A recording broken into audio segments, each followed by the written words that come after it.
Joe, how are you? What's up, fellas? What we got today? What's up, Joe? Zoe's back. I'm back, baby.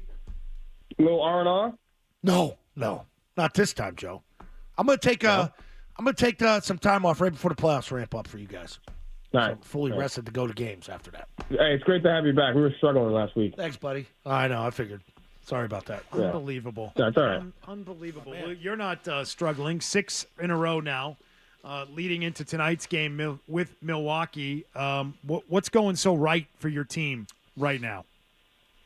Yeah, I mean, I think the guys are building a great connection together in the locker room. I think the mindset that the guys play with, and I've said it a few times, but you just can't take for granted or underappreciate, the locker room. And no matter who's available, the guys are professionals. Winning and playing the right way and playing hard is the most important thing, and they enjoy doing that. So it's a big credit to the guys each and every night. They love playing hard. They like playing together. So just got to fight to keep that.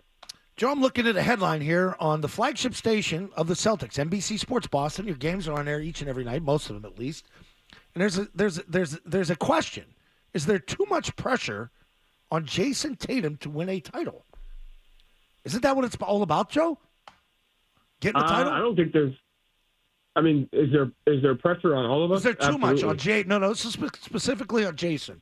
Because he gets the brunt of it. As you know. Yeah, for sure. No, I mean that's part of the responsibility and the ownership that it comes with. Is some of the criticism and the lens that people look through Tatum unfair? Absolutely, but we don't want to run away from the pressure. There's going to be pressure every single year. No matter how well we do one year, the next year is always going to be harder. And so I think the lens that he is looked at through is underappreciated by the success that he's had. You see the comments that LeBron said. You've seen other players talk about that. I just think, for both him and Jalen, when they come into the league and have so much success at such a young age of the conference finals and being in the top half of the conference are almost givens every single year for those two guys, it becomes a burden at times. And so I do think the lens that he is looked at is unfair, both for him and Jalen. But I think the pressure is always going to be there. No one puts more pressure on themselves than he does, and then Jalen does, and then our team does, because we have the expectation and the responsibility to want to win. So we have to look at that as more of a compliment, but we also got to be able to appreciate what these guys have done throughout their careers. They've accomplished a lot. Joe, I feel like both you and players on the team have recently talked about how people questioned the depth of this team early in the season. Are you or were you, as a team, sensitive to some of that criticism that was being thrown your way at the start of the year? You may not have mentioned it at the time, but I feel like it's getting talked about quite a bit right now. Not at all. I mean, I remember that game. I can't remember. It was within the first 10 games, and the bench, the numbers, at the time, quote unquote, weren't up to other people's standard by the bench. But, people don't see those guys work every single day. They don't see their professionalism. They don't see their mindset. They don't see their approach. They don't see their work ethic. They don't see the work that the staff puts in. And I've seen those guys work over the last 2-3 years tirelessly. And never once was I concerned about our bench, because I know who they are as people, and I know what their work ethic is. And I know how hard the staff works in helping them. And so this is not a surprise to me. And it just takes time to build. And I love, how the guys are playing. And really, I like how they're learning how to connect with each other and have an understanding that we all need each other in order to be successful. We just got to fight to keep that. Joe, no Giannis tonight. It looks like the Bucks had really sort of gotten established that pick and roll game between Giannis and Lillard of late. Some of the numbers have been pretty impressive. With him out, do you expect to see less of that? How does it impact them schematically? I mean, you can't get any more or less of Giannis pick and rolls if he isn't playing. I think that'd be a technical if he came onto the court. Is that how that works? If you're out for the game and you jump on, you get teed up for that? I mean, I think if you're inactive and you try to play, I think it's a technical. Okay. So we definitely won't be seeing Giannis Lillard pick and roll. How about the pick and roll in general, Joe? Do they get away from it? What does it look like tonight? Non-Giannis pick and rolls. Hey, Joe, listen, we've had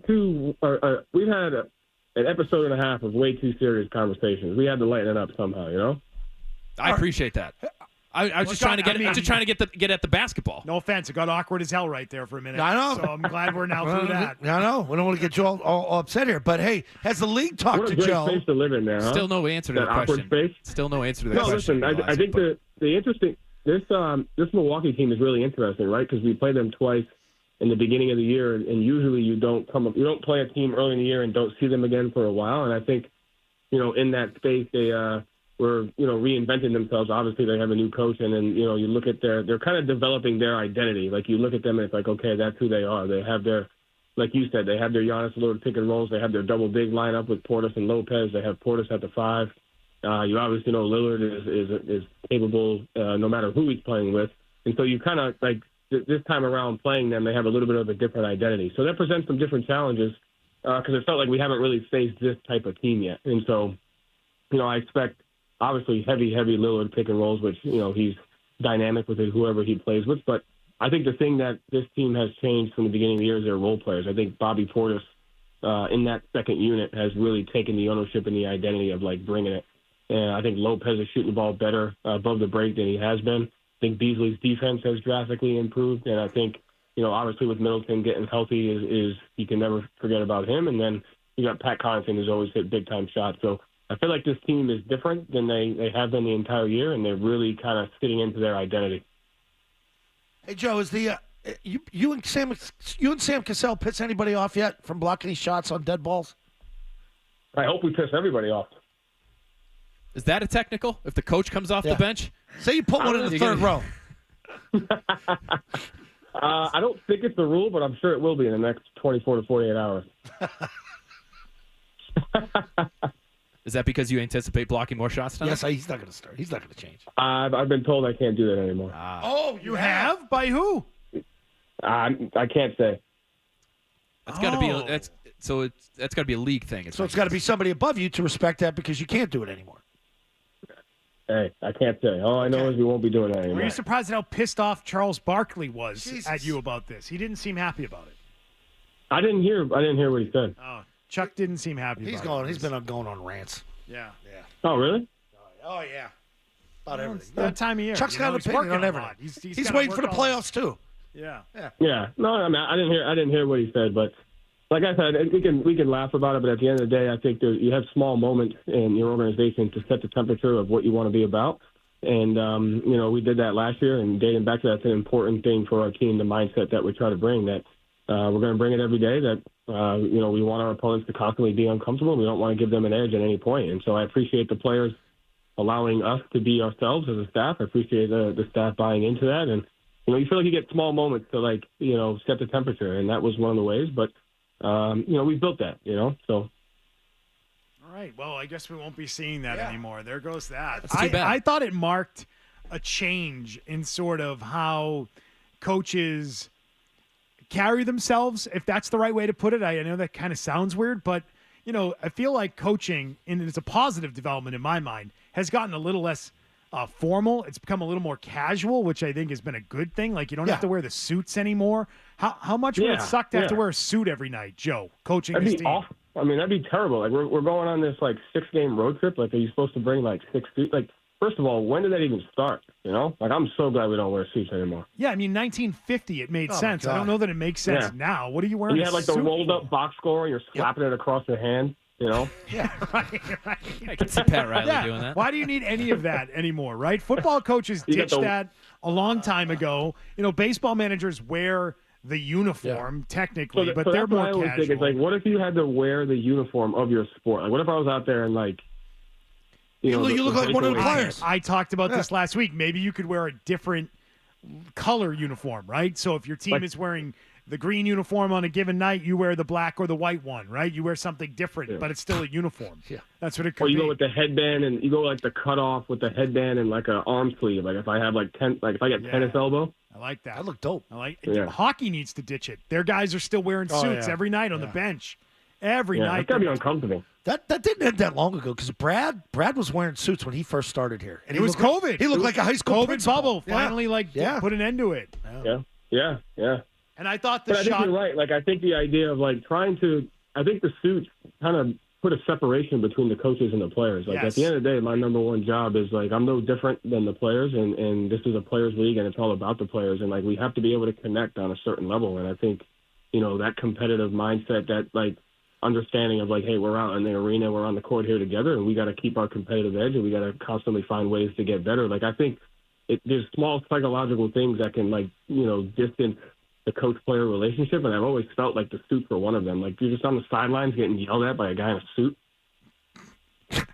Right. And so I thought that this moment last week of you trying to block a shot was like another move in that direction of no question. That was a 100% move to break the barrier between 100% move to break the barrier between coach player and be like, hey, we're all out here competing together, and like we all have a standard that we got to try to uphold to, And so it was important, I think, for and again, I appreciate the players allowing us to be ourselves, and I think that's important. One of the gifts that I appreciate the most of coaching this team beyond the Celtics, the tradition, the fans, is like there's very few coaches in the league, and really in any sport, that are allowed to be themselves by the players. And in this players' league where it's all about them and they're the most important, I'll never take for granted, that our guys allow us to do that as a staff. And did you get the sense that anyone on the court was mad about that? It didn't feel like anyone was mad about it.